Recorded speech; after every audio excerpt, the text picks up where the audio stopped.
Chocolate. Chocolate. Chocolate. Chocolat. From Dame Cacao, I'm Max Gandy, and this is Chocolate on the Road, the show where we explore hot topics surrounding cacao and chocolate cultures around the world. So let's hit the road.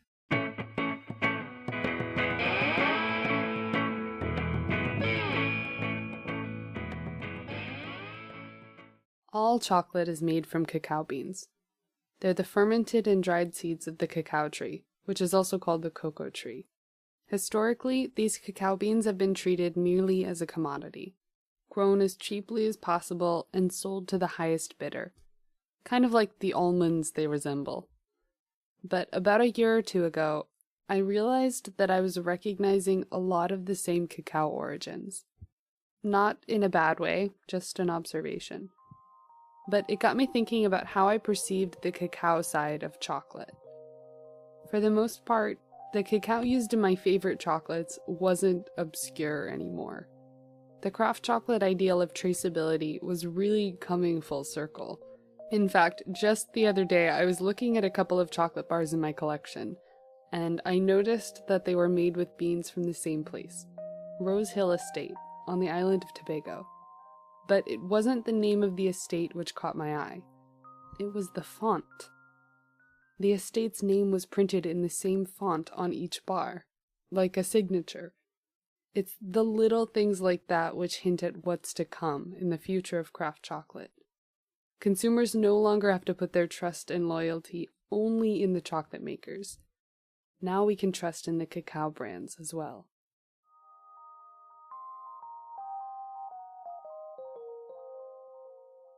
Cacao is native to South America, but the majority of the world's cacao comes from Africa.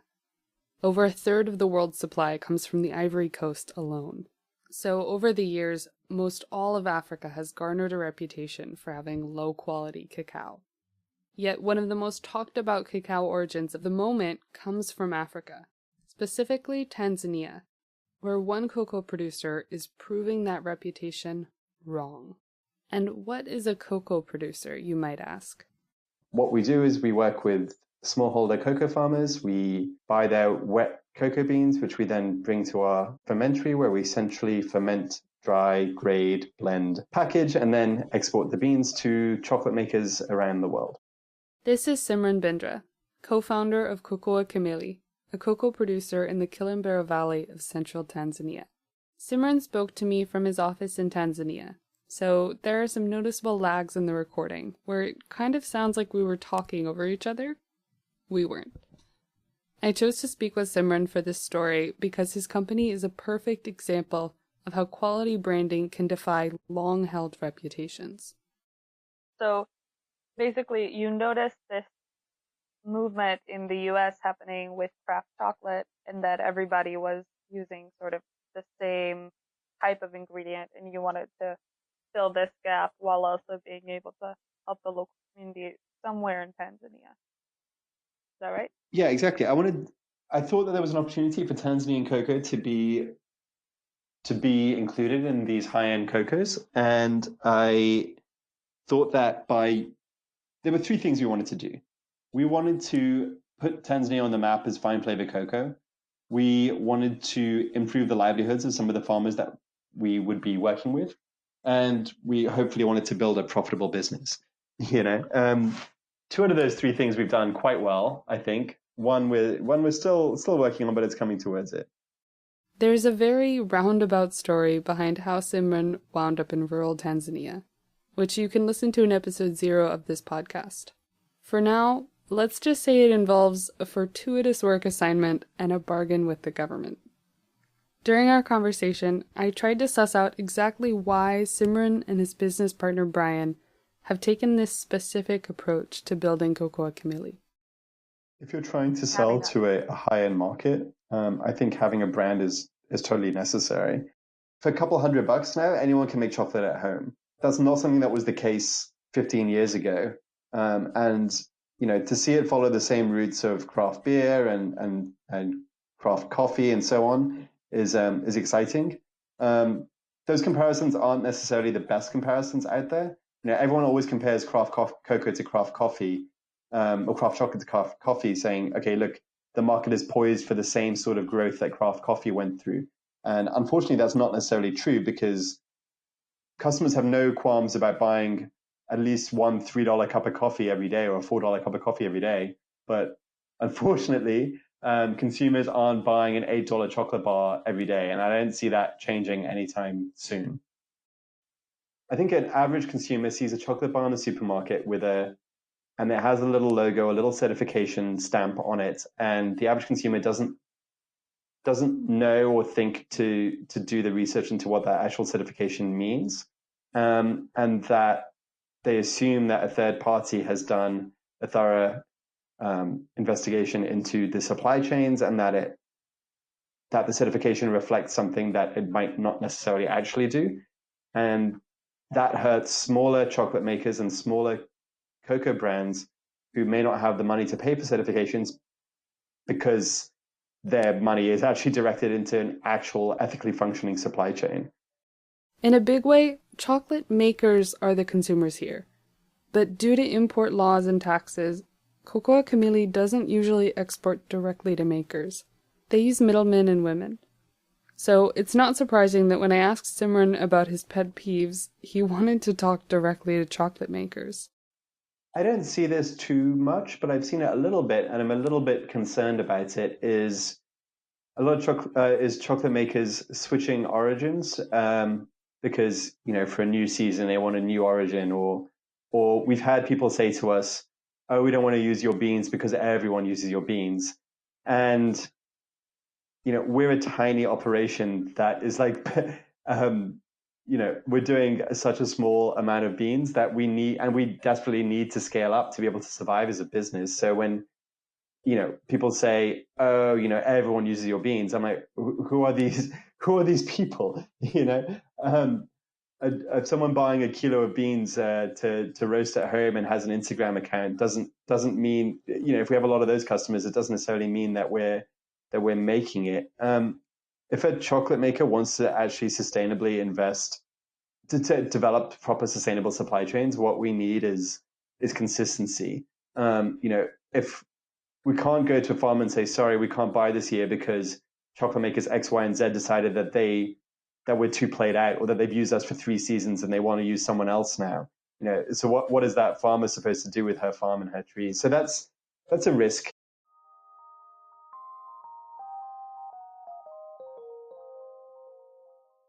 Before I started this work, chocolate was a Kit Kat or a Cadbury's Fruit and Nut or a Toblerone, something that I never would have thought about the ingredients behind it. And now, whether you're tasting like a Seren bar, which has Ecuador and Tanzania side by side, or you're tasting a Dandelion brownie flight, and we can see that the only differences between these two chocolate bars is the origin of the cocoa. And there's such a world of difference in the flavor behind it. It's like, my God, so much more goes into this process than one would necessarily think of. In May of 2018, I wrote an article on my site which characterized Cocoa Camili as an established cacao brand. Because to me, and to many other consumers, they are established and recognizable. But here, and it's a little muffled, I asked Simran why he still considers Cocoa Camili a startup. Maybe I'm wrong to categorize it as such, but I guess I sort of think of a business as out of the startup phase, when things are stable and there's a clear sort of sustainable path for the business. And while I do think we are on that path, I don't think we've quite reached it yet. Hopefully in the next sort of 12, 18 months, I'll be able to say our startup phase is over and we entered into a stage of stability and growth. But it's still a very steep learning curve. We're learning new things every day, and to some extent, I hope that never changes. But to another extent, I would like some sense of stability. What have been the growing pains of building a business in cacao and of building a business in a developing country in general? Infrastructure is probably one of our biggest challenges. We're in a very rural part of the country. In the rainy season, roads wash out and places become inaccessible. We've had bridges wash out. We've had bridges break under us. We source from a large number of very small farmers. So logistically, that's a challenge. Regulations, just general sense of uncertainty. Some of our third-party vendors aren't really up to the same standard, and you don't necessarily have the same level of selection as you might in other parts of the world. But that being said, I've never started a business in another part of the world, so maybe these are just challenges to small businesses rather than challenges in cocoa in a developing country. I have to say, I think the breaking bridges is probably Sure, itself that's fair. a civic problem, generally. What advice would you give to someone looking to start a cacao brand? I wrote next to that question, don't. Don't start one. I think that look, just like be realistic. The space is super crowded. It's going to be very hard to achieve scale anytime soon. Just to be realistic, larger chocolate makers grow and become more sustainable and be able to use larger volumes. Hopefully this will change, and more of the cacao brands there will be more states and more cacao brands coming up. I just think that right now, I think you need to think long and hard before pouring your life savings into starting a cocoa brand for high end chocolate. Simran says that anyone using Cocoa Kamili cacao is welcome to visit their facilities. They're just a 12-hour drive from Dar es Salaam, Tanzania's capital.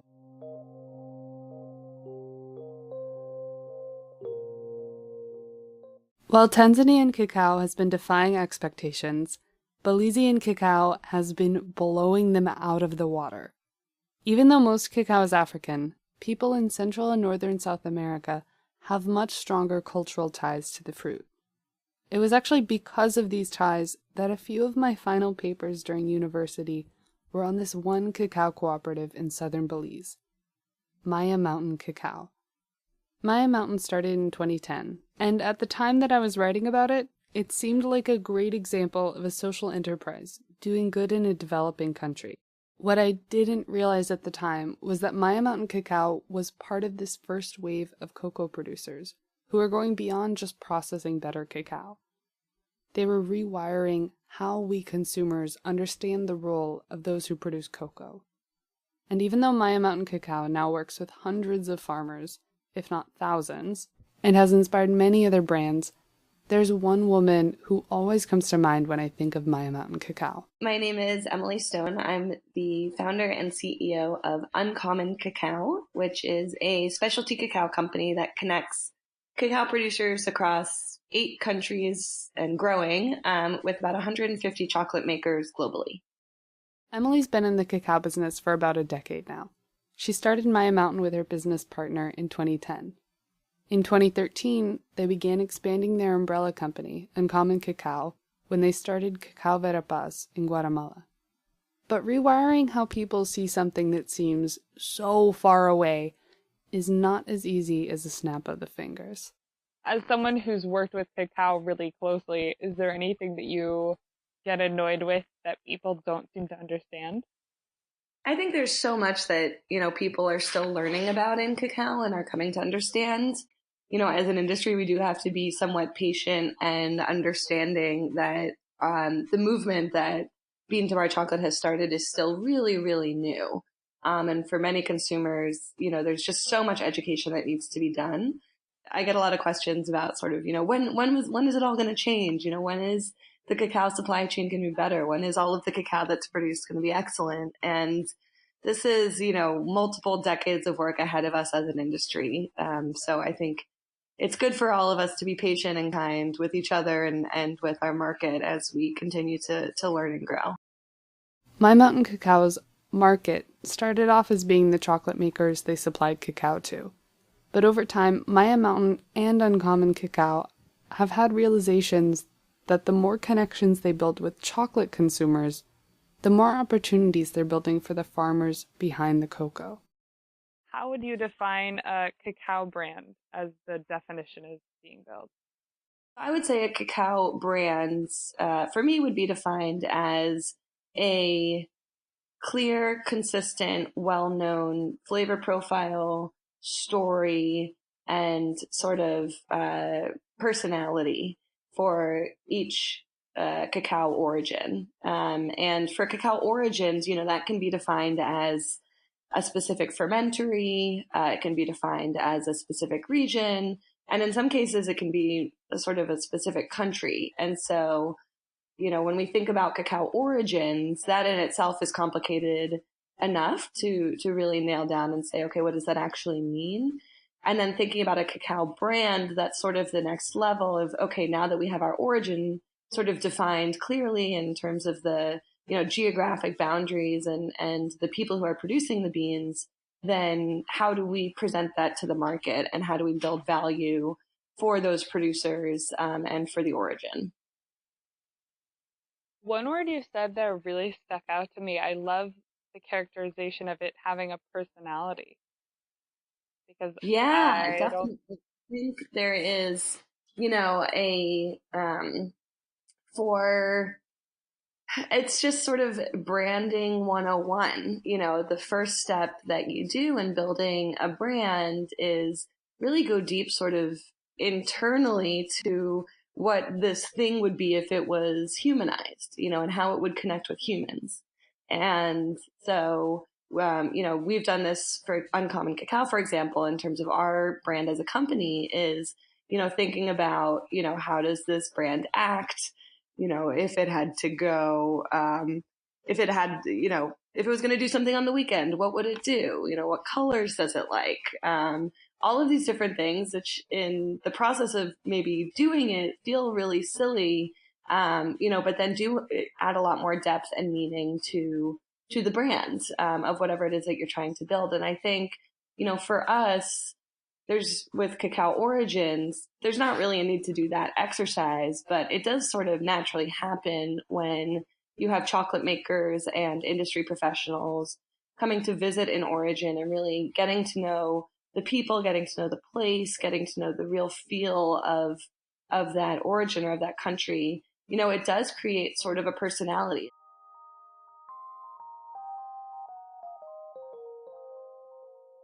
You touched on this earlier. How do you think using or creating a cacao brand is different from the more traditional, like, single origin designation? Yeah, honestly, I don't think either term is really defined yet. So I can't, my comment here would just be totally subjective. And I'm still really coming to understand what a cacao brand means itself. So I would say right now, I'm sort of thinking about them as interchangeable in terms of an origin being the thing that would be branded, and whether or not it has a brand is really just up to sort of the efforts of those running the origin and also the sort of market traction that that origin may or may not have. So many consumers think of, even if they know chocolate making pretty well, they still tend to think of it goes farmers to chocolate makers to consumer. They don't really think about how that cacao actually gets to the makers. How would you describe your role in that cacao branding to the actual chocolate maker, their brand, that intermediary Sure. step?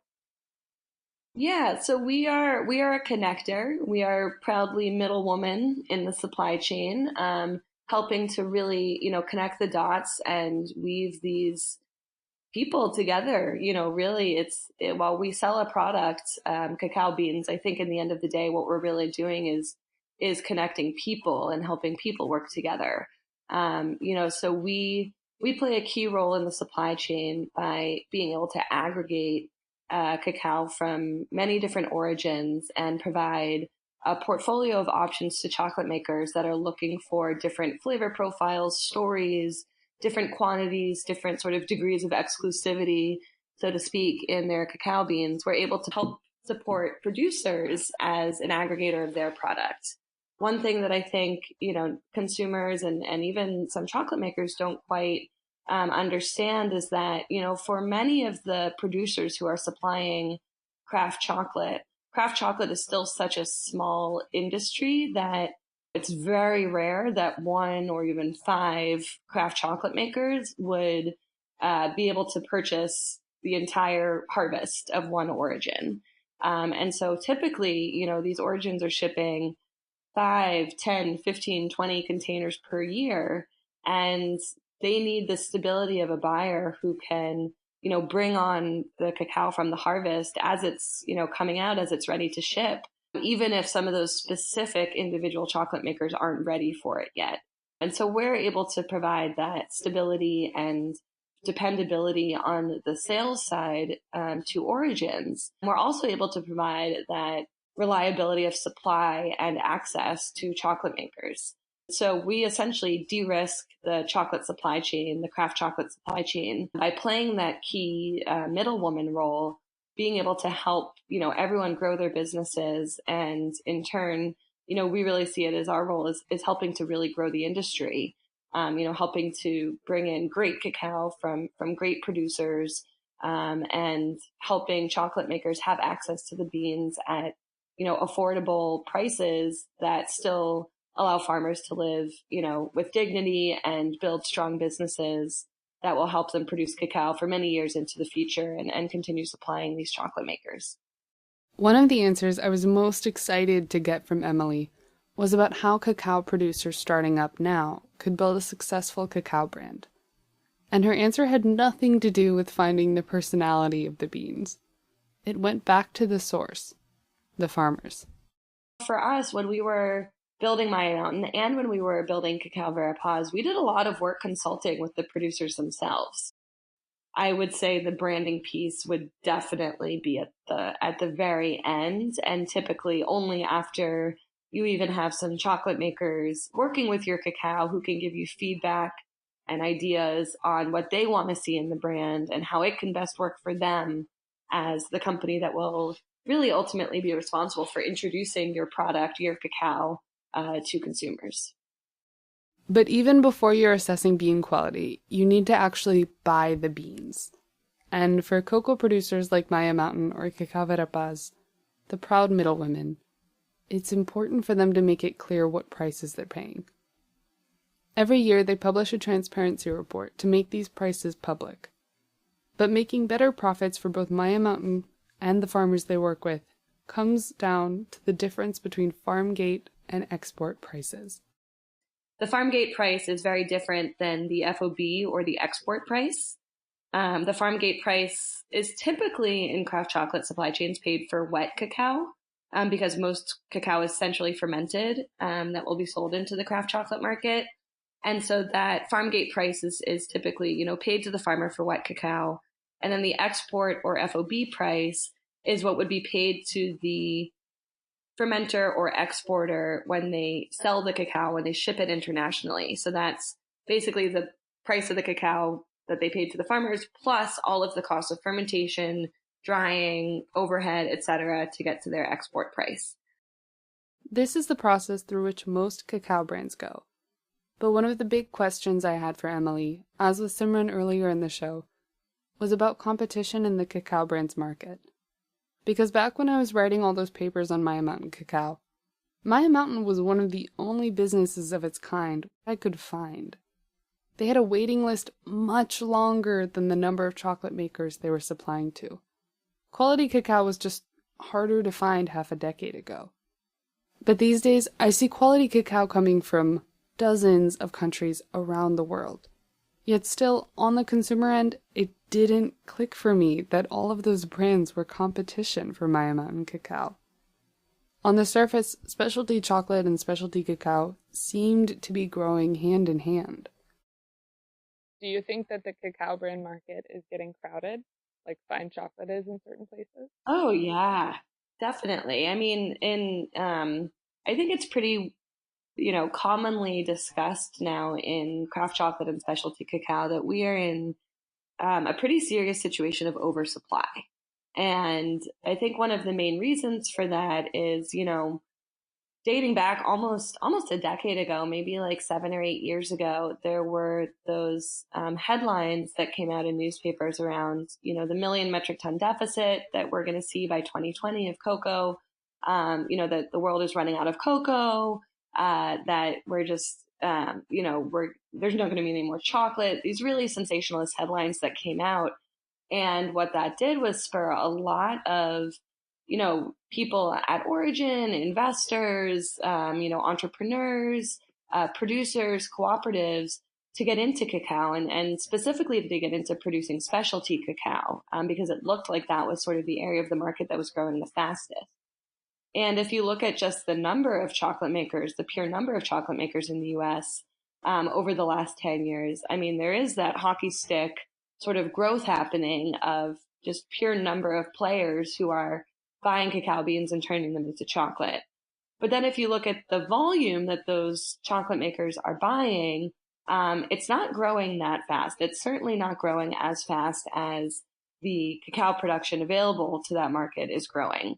And so, it has become a much more crowded market in the last several years as new origins have come into the market, and also as production has grown from origins that have been around for longer. For example, at My Mountain Cacao, we spent our first 5 years as a business completely sold out. We just didn't have any cacao available for years. And so as people would contact us, we would have to turn them away. And it was part of why we ended up starting Cacao Verapaz in Guatemala and then growing to start Uncommon Cacao, where we could offer, cacao from a number of different origins to these makers. Because we wanted to be able to be there, to provide that support and to be able to achieve our mission of creating more stability and success for smallholder producers in the supply chain. But it is, as Maya Mountain grew, we also invested a lot in planting and helping producers improve productivity. We planted out our own demonstration farm, which is about 60 acres. We planted over 125,000 trees with local smallholder farmers. And so our production has grown pretty dramatically in Belize. And we've struggled to find a market for all of it. In Belize, it was like this really fascinating stark thing that happened where Maya Mountain, and TCG had been producing cacao in Belize for a very long time and selling it to Green and Blacks and a few others. Toledo Cacao Growers Association, indeed. From southern Belize, we hop over to Tokyo, Japan, where the story of Belizean cacao continues, wholly unprompted, by Greg D'Alessander. I'm Greg D'Alessander. I'm the chocolate sourcer here at Dandelion Chocolate. Dandelion is a chocolate maker started in San Francisco and expanded in 2016 to Japan, where Greg and I spoke in January 2019. You can hear more of Greg in episode 4, entitled Japan. There are kids playing outside of the room we were in, but I've muted them as best I could. Greg's role as cacao sourcer for Dandelion keeps him very busy. It's taken him around the world. Yet, when I brought up the concept of cacao brands, one of the first words out of Greg's mouth was Belize. My Mountain got started. My Mountain, in fact, is the same age as Dandelion. And so we all often joke that we're siblings, that we've grown up together, and that, we've run into the same challenges kind of at the same time. But they built a great brand out of Belizean cacao. And then suddenly, 2 years ago, there were a little more than half a dozen people who came to Belize and said, wait a minute, we're going to do Belizean cacao too. Clearly, everyone's buying Belizean cacao. I think what a lot of people who look from the outside of the chocolate industry don't realize is when they say a lot of people, it's like, yeah, there's a ton of chocolate makers buying 2 bags. And for anyone who doesn't know, a bag is like 60 kilograms, right? Sounds like a lot, but it's, when you are a cacao producer selling a bag of beans, it's not a bad thing, but you want to sell a ton of beans or a container of beans. Literally a ton. Yeah, literally a ton. A container of beans can hold 12 metric tons. And so, you want to be selling containers of beans, not like bags of beans. And so it's really fascinating how all these people went to Belize, which Belize produces about 150 tons of cocoa a year. Belize produces a tiny quantity of cocoa in the grand scheme of things. Tiny. And so all these producers going to Belize saying, I'm going to make an awesome brand out of cacao in Belize was just laughable. And in fact, about a year after everyone got there and started doing this, everyone left. just as quickly because they realize like this isn't a business at all. And I think that's one of the things that happens is people will see these cacao brands that are getting good pickup. I read something somewhere where someone referred to Coco Camille as a well-established cacao brand. But if you talk to Brian and Simran, they're like, well-established cacao brand. Like, we've been doing this for a couple of years and like we're barely getting off the ground. But I think because people see a lot of their bars, they're like, oh, these guys are everywhere, which is often sadly to the detriment of them, because what will happen is chocolate makers who are chasing new origins will see a bunch of other chocolate makers using, say, Coco Camille beans. And then they're like, I don't want to use Coco Camille beans because everybody else is using them. Coco Camille will say like, but like all 20 of those chocolate makers was like half a ton of chocolate or half a ton of beans, right? Because each of them bought one bag. That's not half a ton, let's say 2 tons of beans, right? And so like as a cacao producer, you're trying to move volume. Like that's how you make money. Your margins are not very high, and so you make money off of moving a lot of beans. And so as great as it is for someone to make an amazing chocolate bar out of your beans, which you can be proud of and is great, if it doesn't translate into someone else buying more of those beans, it doesn't help you as a cacao producer long term. Greg just hit the nail on the head. We're out of balance. The specialty cacao market used to finally have cocoa producers with the upper hand. The lower margin business, almost always in developing countries, could work with chocolate makers, not just for them.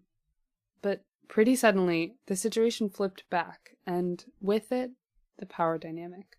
The main goal of our sourcing report is to help other makers understand how much we pay, where we get the beans from, all these sort of things, but also to help cacao producers understand where we get our beans from, how much we pay, all these things, so that they can.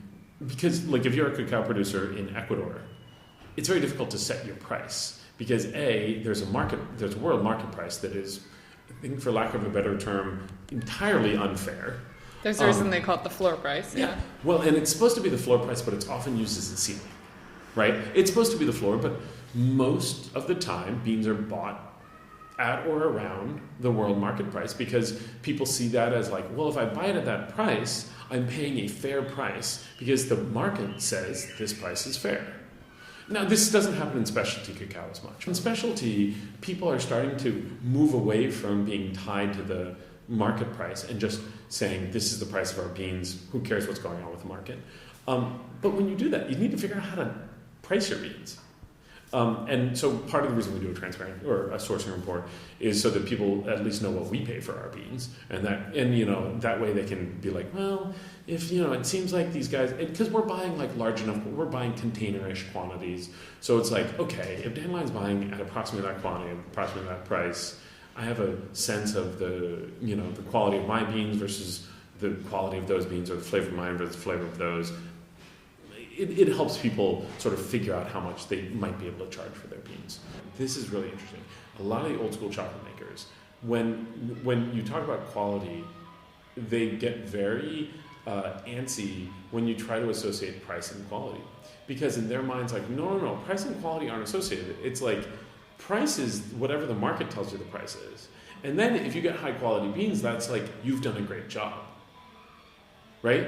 Because like in their minds, they're like, no, the quality doesn't dictate price. They're like these two different dimensions, which is so fascinatingly different than the way A, the rest of the world works, and B, how we see it. We're like, no, if someone makes a better product, like you pay them more money. You don't try and get the best deal. Never. Yeah. What we try to do is we try to get the most fair deal.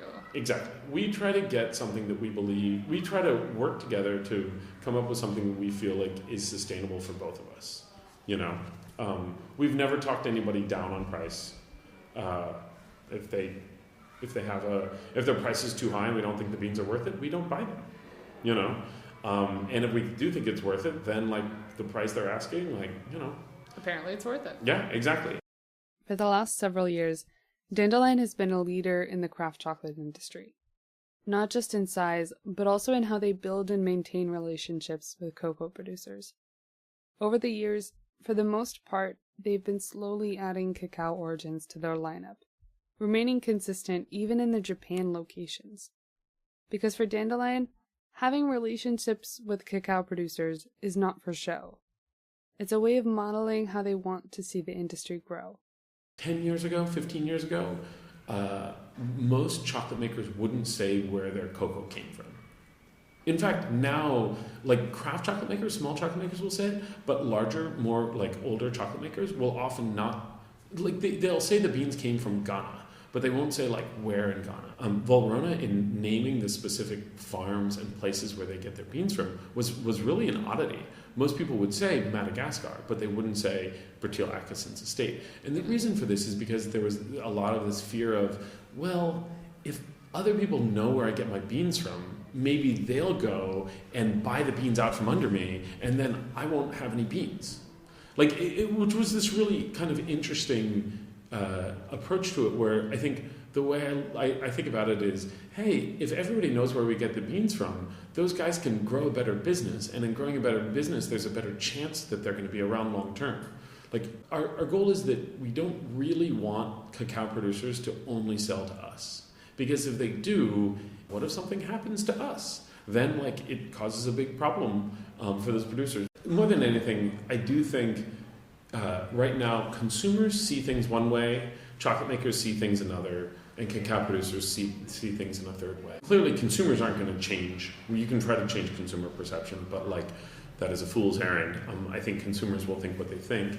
And so the question is how much can you tweak consumer perception versus try to understand what consumers do and are looking for, and try to sort of help build things that work, that are in line with that, but are also in line with your own like philosophy, etc. And so to that end, Nudge them. Yeah, nudge them, right?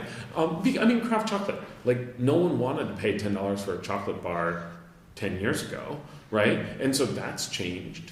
And so it's not that behavior will never change. It's that I think you can't just assume you can whole-scale change consumer behavior. In terms of cacao brands, I think you're doing a disservice to a cacao producer if you're a chocolate maker and you don't say where you get your beans from.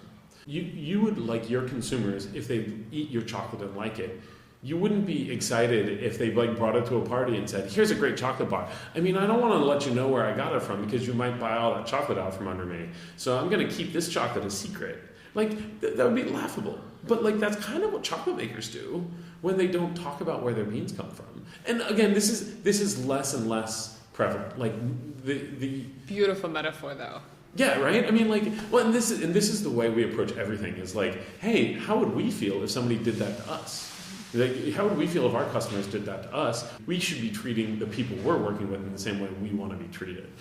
I'm not saying that to be judgmental, because I understand that the vast majority of the chocolate market for literally centuries has been no transparency.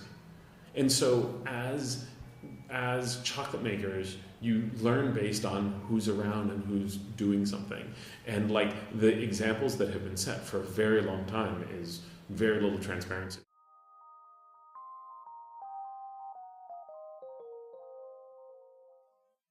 Transparency in sourcing is one of the two main tenets of craft chocolate.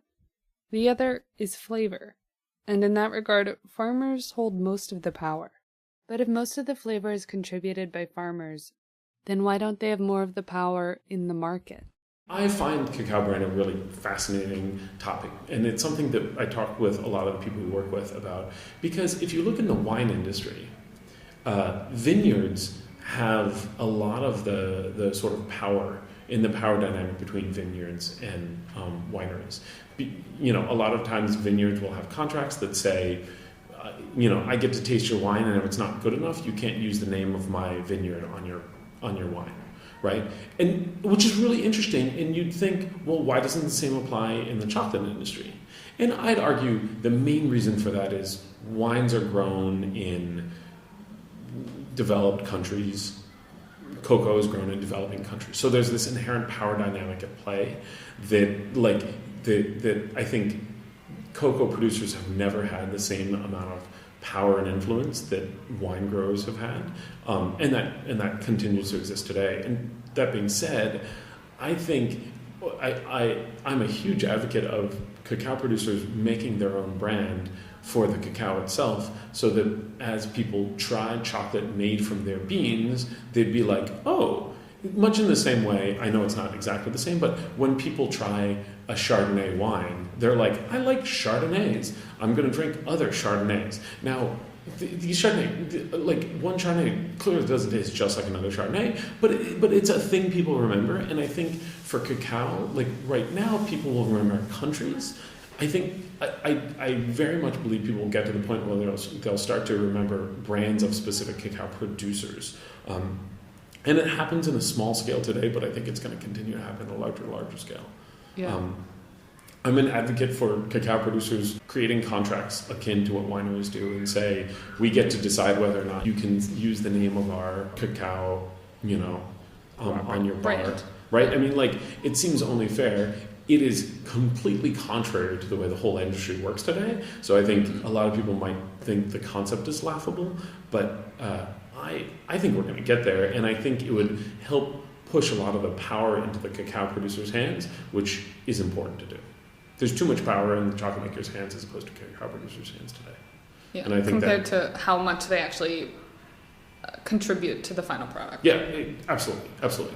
And so I think for the industry to be truly long-term sustainable, that power dynamic has to shift. Greg and the rest of the team at Dandelion do their due diligence of visiting origins and sharing information on their farmer partners and being very clear about their sources on their packaging. While it's not always possible for chocolate makers to visit origins, and Dandelion started with more funding than most, in my opinion, they're still one of the most forward-thinking companies in the craft chocolate industry. Greg's visited hundreds of farms in dozens of countries, from Ecuador and Costa Rica to Sierra Leone and Tanzania. His experience is broad and global, while that of our next guest is broad and rather specialized. My name is Vincent Marou. I'm one of the co-founders of Marou Chocolate. We're a bean-to-bar company based in Vietnam.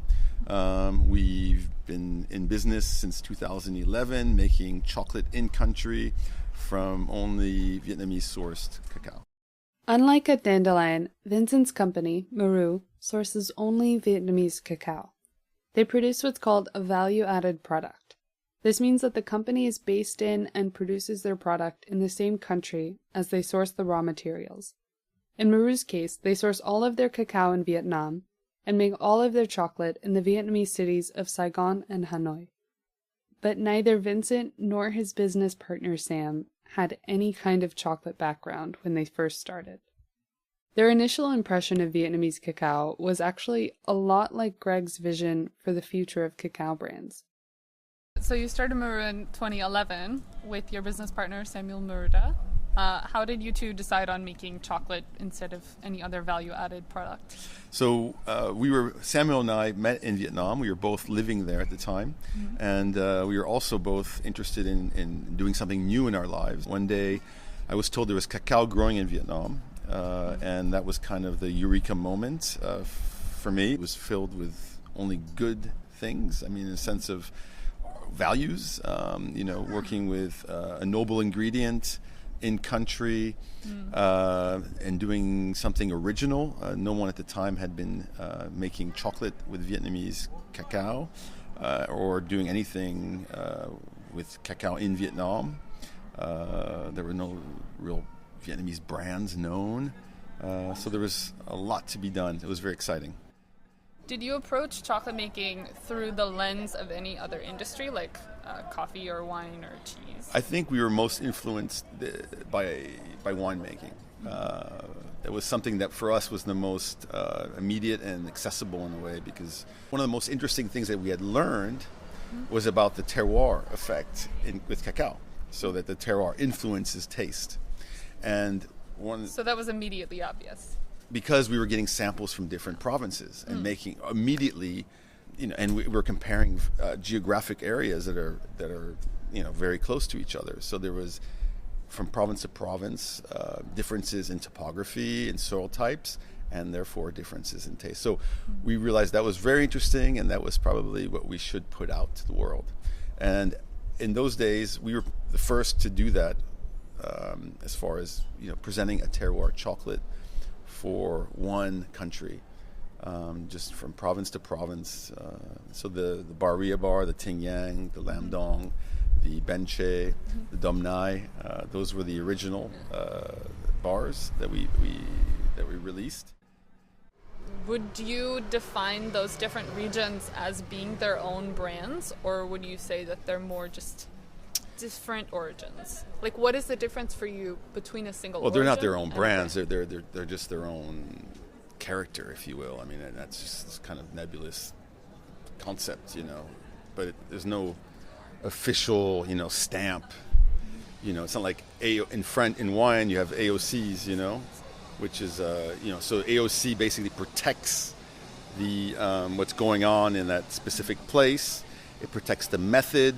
It protects the varieties that are used, and each winemaker, for example, in that area has to follow those guidelines. Otherwise, they can't use the AOC, right? We're not there with cacao. The only protection right now is through the chocolate maker and their honesty. They're not blending or they're not cheating, anybody. So that's really it. There's no governing body from Lamdong protecting the Lamdong name. Someone just tripped over a rope while getting in line for the craft chocolate market in Tokyo. That's where I interviewed Vincent. But this is the perfect opportunity to give a little more background on Maru. When Vincent and Sam started the company, it was just the two of them collecting bags of cacao from farmers, riding on their motorbikes around southern Vietnam. Eventually, they upgraded to a car, later adding a driver, and now renting a truck. But it was quite early in their chocolate careers, around 2013, when they started buying more cacao from farmers to ship to the US. They couldn't use all of the quality cacao being produced in Vietnam, but they knew that if the farmers weren't selling the cacao, they'd have no problem replacing their trees with something more profitable. The Vietnamese have no cultural connection to cacao, so Maru made sure that the farmers found their connection to it. So how early on did these different regions start selling themselves as, this is cacao from, I'm going to butcher the names, but like Daklak, Nong, Daknom, yeah. Tingyang, Yep. Lamdom. They are not pronounced how they're written. Yeah.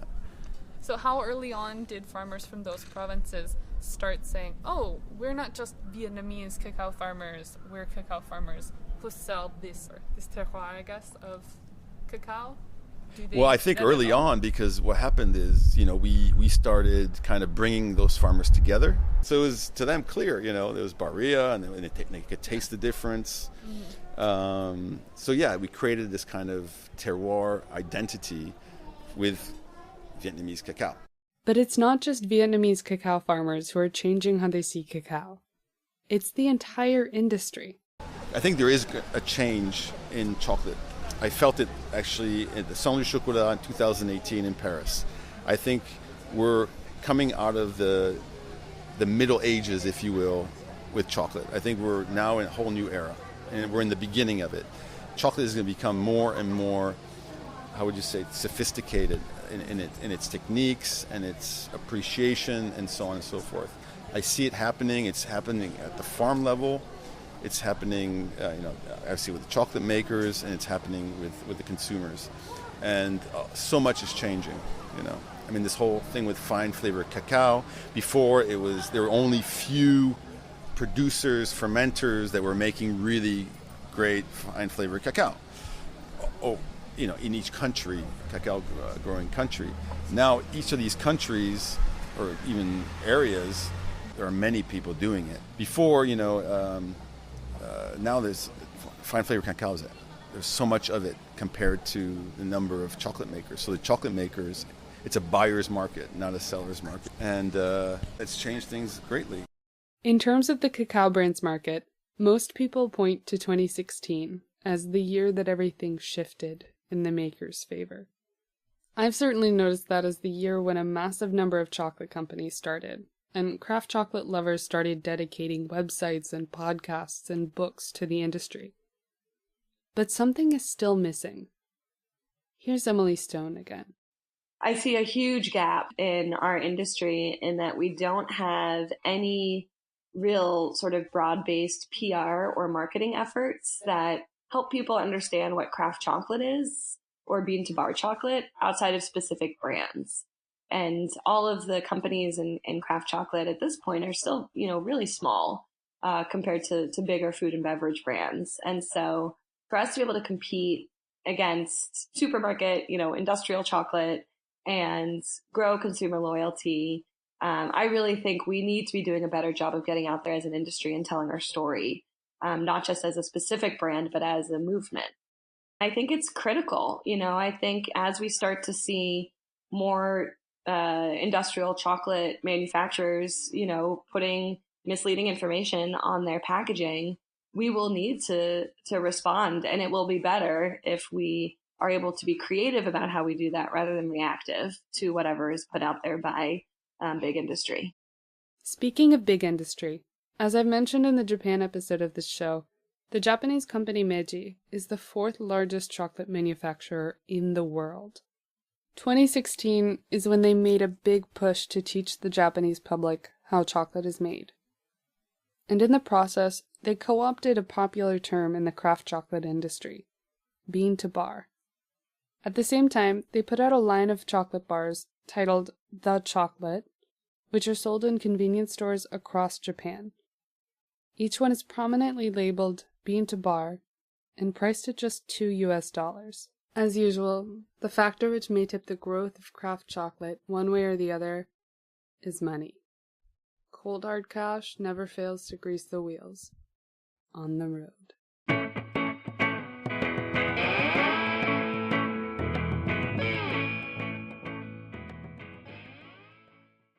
Thank you so much for listening to this episode of Chocolate on the Road. If you liked it, please subscribe, rate, and review the show on iTunes, and share it in any way you see fit. Your support means so much to me, as it really keeps me motivated to continue sharing the stories of craft chocolate and cacao from around the world. An especially huge thank you this week to Simran, Emily, Vincent, and Greg for being in this episode. To learn more about our guests, check out the show notes of this episode in the description or on my website at damecacao.com. That's DAMECACAO.com. Have a wonderful day, and I hope you'll join me next time we go on the road.